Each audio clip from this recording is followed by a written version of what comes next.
Salut à tous les pandas chez nous, bienvenue sur cette vidéo qui aujourd'hui va parler hypnosophie et mettre en avant un point qui peut paraître un peu curieux parfois pour les partenaires, c'est l'importance du lead du praticien dans la démarche et la stratégie thérapeutique. Et il est vrai que on a naturellement la notion de se dire je vais traiter ce pourquoi le partenaire vient. La plupart du temps, c'est plutôt des symptômes, donc l'idée étant de gérer ce symptôme-là. C'est vrai que là, en vous disant ça, je vois dans différents types d'hypnose, notamment en hypnose boynienne, la première session, en tout cas sur les derniers cours que j'ai eus, les premiers n'étaient pas comme ça. John mettait en avant qu'il fallait pas faire de régression à la première session, ce qui n'était pas le cas dans une autre forme d'hypnose, et qu'il était plus intéressant de travailler sur ce qu'il nomme la programmation, c'est-à-dire en gros le travail en symptomatique afin que notre partenaire puisse avoir un mieux-être. Chose qui est clairement, je pense, utile, c'est-à-dire que quand on fait notre travail, il est intéressant de pouvoir toucher le symptôme parce que c'est une valeur motivationnelle pour le partenaire et il vient pour ça. Par contre, à partir du moment où vous avez mis en place une découverte et une cartographie de votre partenaire, de sa problématique, de différentes choses qui ressurgissent, c'est plus à votre partenaire de driver l'orientation thérapeutique qui va être mise en place. Alors, ça peut paraître un peu bizarre, en gros, comment ça se fait que toi, en tant que praticien, tu estimes que tu as plus raison que le partenaire? On n'a pas plus raison. On a simplement, en tout cas, moi je prends mon cas et c'est ce que je vous propose, une dynamique stratégique et une dynamique sur, on va dire, plusieurs séances qui nous orientent vers des éléments à aller traiter. En gros, on a remarqué qu'il y avait des alertes diverses pendant notre premier ou notre deuxième rendez-vous. Il y a bien sûr cette alerte symptomatique qu'on va tendre à apaiser, sauf que assez rapidement, avec un peu de questiosophie, de recadrage, etc., on s'aperçoit que même pour le partenaire, c'est secondaire. C'est motivationnel, mais c'est secondaire.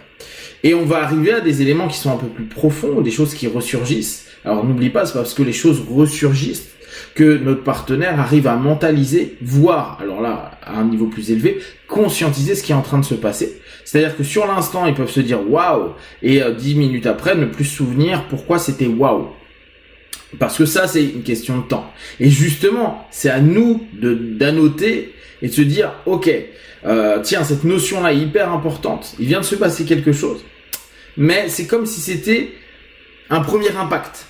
Il y a quelque chose qui est en train de bouger. La porte, elle est en train de s'ouvrir un peu ou se fissurer en fonction de comment est la porte. Et d'un coup, il y a une lumière qui passe, ou il y a quelque chose qui est en train de passer, mais c'est pas assez. La porte s'est pas ouverte, c'est juste un rayon.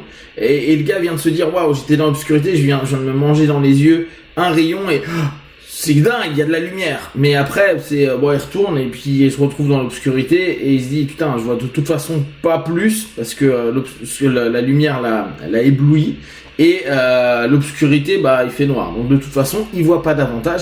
Ce qui fait qu'on est dans ce rapport-là où au départ on tente de faire mentaliser pour peut-être un moment ou un autre. Alors parfois en session, parfois en dehors des sessions, permettre à notre partenaire de conscientiser. Je vous rappelle, la conscientisation dans ma sémantique est cette idée de ramener le corps, les émotions et l'esprit dans une unité et une compréhension, on va dire, multidimensionnelle à ce niveau-là, pour offrir un apaisement et souvent, en tout cas, une acceptation, voire une intégration potentielle.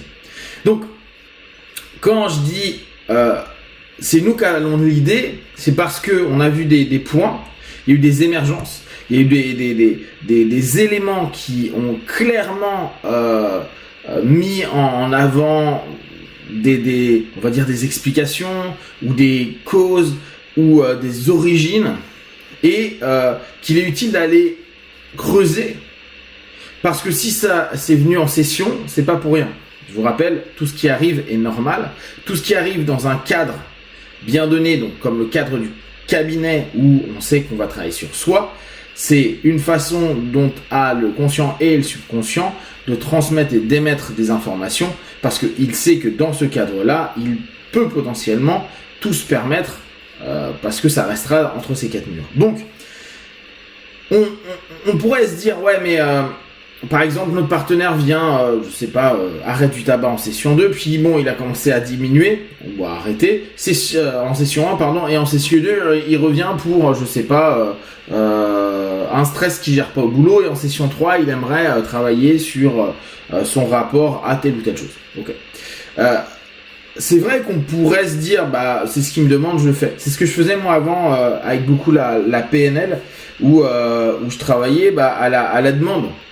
T'as ça, je vais pas me prendre la tête, et je veux pas te prendre la tête en l'occurrence, parce que c'est surtout le partenaire qui parfois, quand on commence à creuser, est pas tout à fait ok. Et on va faire en sorte, on va tenter en tout cas de t'offrir une solution qui permette d'apaiser ou de régler, entre guillemets à nouveau, la problématique. Et puis avec le temps, dans une démarche d'accompagnement psychopratique, je me suis rendu compte que bah, peut-être en traitant c'est 1, 2, 3, ces choses différentes, on a traîné le même problème. On a traîné quelque chose de fond, une tâche de fond qui ressortait sur plein d'aspects et qui au bout du compte n'est pas l'origine de tout, mais qui va nous emmener vers des origines qui peut-être vont être hyper intéressantes. Alors que si à la session 2, on dit non, mais on continue le travail sur la clope que tu avais et on va voir où est-ce que ça nous emmène, parce que la dernière fois tu as dit ceci, tu as dit cela, etc. Ou tu as fait émerger ça, ou quand je t'ai posé cette question-là, tu as frisé, et à ce moment-là, tu étais dans une espèce de choc émotionnel et mental. Maintenant, qu'est-ce qu'on va en faire? Comment on va travailler ça? Et amener ce lead dans notre accompagnement va permettre, en gros, nous de reprendre aussi notre posture de professionnel. On voit où est-ce qu'on évolue. On voit aussi avec les retours qu'il fait, voilà, j'ai tel feedback, ok, tiens, c'est intéressant. Ça fait écho à un point dont il a parlé. Bah, je vais revenir dessus et je vais ramener les différentes facettes que j'ai pu observer. Ne serait-ce que par des questionnements. Dire, ouais, tiens, et quand je te reparle de ça, il se passe quoi? Tiens, ça bloque tout le temps, tiens, non, j'aime pas parler de ça, puis où tu vois un évitement sans même qu'ils disent quoi que ce soit, qui dit, bah, j'ai pas bien compris, ou ah non, mais non, ça n'a rien à voir, je pensais à autre chose, et tu dis, bah, non, moi je veux une réponse là-dessus. Parce que on sait que ça a déjà chatouillé, titillé, gêné, embêté, etc. Et que on pense bien que nos patterns, ils sont répétitifs, et que, à mes yeux, il est plus important d'aller chercher les patterns, les schémas, les modèles, les automatismes, plutôt que les conséquences de ces derniers, qui, bien sûr, peut être vraiment une forme de travail qui est très bien. Simplement, à mes yeux, il n'est pas dans une dynamique de stratégie à long terme. Alors, quand je dis long terme, c'est cette notion de durée de l'accompagnement qui va se faire peut-être sur 10, 15, 20, 30 sessions.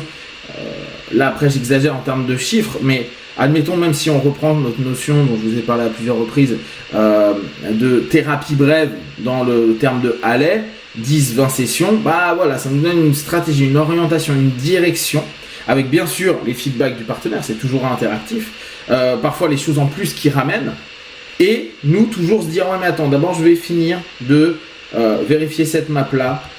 En gros, je scanne, je vois, bah pour l'instant on travaille cette partie-là. J'ai vu plein d'aspects, même si tu me dis, ah bah j'ai mal à la main maintenant, ouais mais là pour l'instant on est en train de traiter tes poumons, on va regarder ça, ok je note, est-ce que c'est un lien, oui, non, est-ce qu'il est tout de suite à faire, oui, non, et puis bon, voilà, je suis en train de scanner, en train de bosser, en train de te permettre et dès lors,